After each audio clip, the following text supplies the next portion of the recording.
Hello friends, we are back in the kitchen and today I am bringing you along for a whole grain mustard recipe.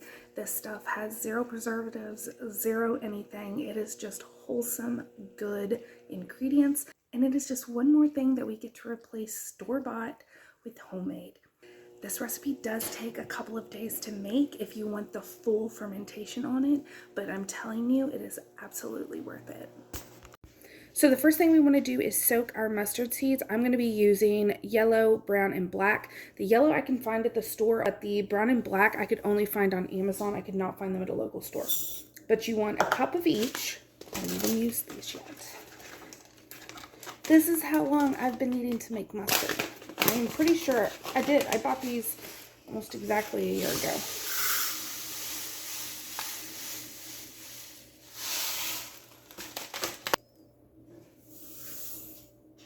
Okay, so that's 3 cups total. And to this, we are going to be adding 6 cups of water.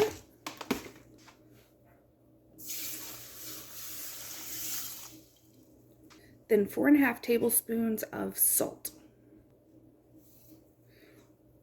Give this a stir.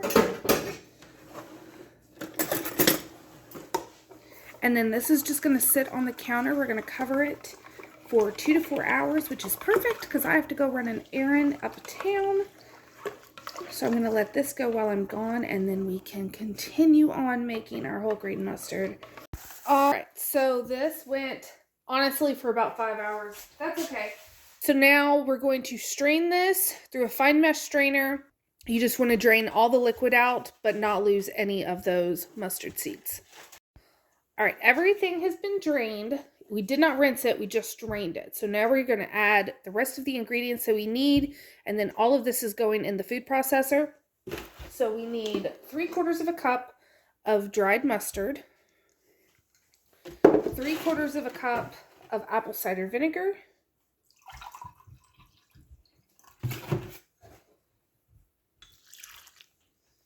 2 tablespoons of honey,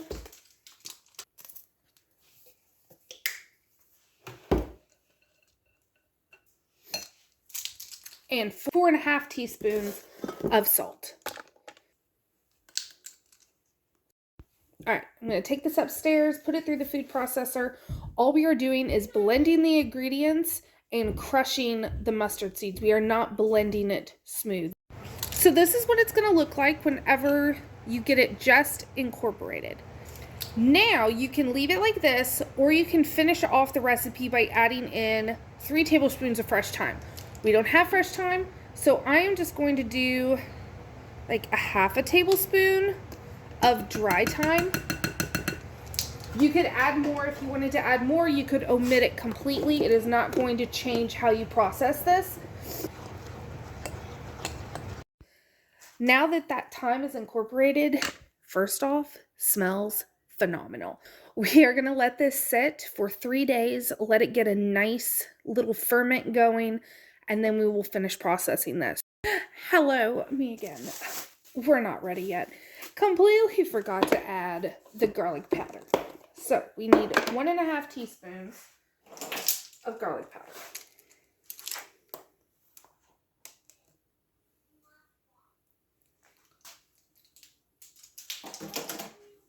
Give it a nice stir.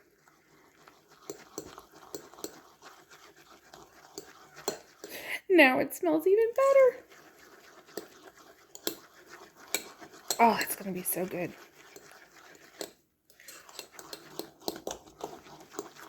All right. Now we're going to let it sit for 3 days.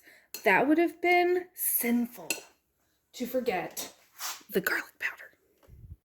All right, friends. It has been 3 days that this is set on our counter. It smells absolutely amazing. So every day I just went in and stirred everything, just making sure everything was still looking good. Put the plastic back on and let it just do its little ferment. We're going to go ahead and try it. It says to chill for 4 weeks for optimal flavor because the sharpness of the mustard seed does mellow out.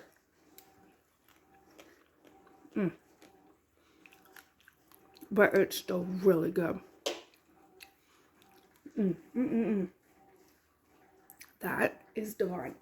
So to finish this off, all it says is to store in 1/2 pint containers. We're at a 1/2 inch headspace. Clean lid and ring, and then this gets stored in your refrigerator. We do not have to can this, and there actually isn't a canning option, which really stinks, but it is what it is. And this just goes in your fridge, and then you can start using it now, but just remember it is a very sharp flavor, or let it sit. And then it says it's good for up to a year in your fridge. So I hope you try this recipe out for yourself. It is a super easy way to start making your own condiments without having to can them, whether that be water bath or pressure canning. And we know exactly what's in this. There's absolutely 0 preservatives, and we can feel good about having this to feed to ourselves and our family if we have a family. And I will see you all tomorrow. Thanks for watching.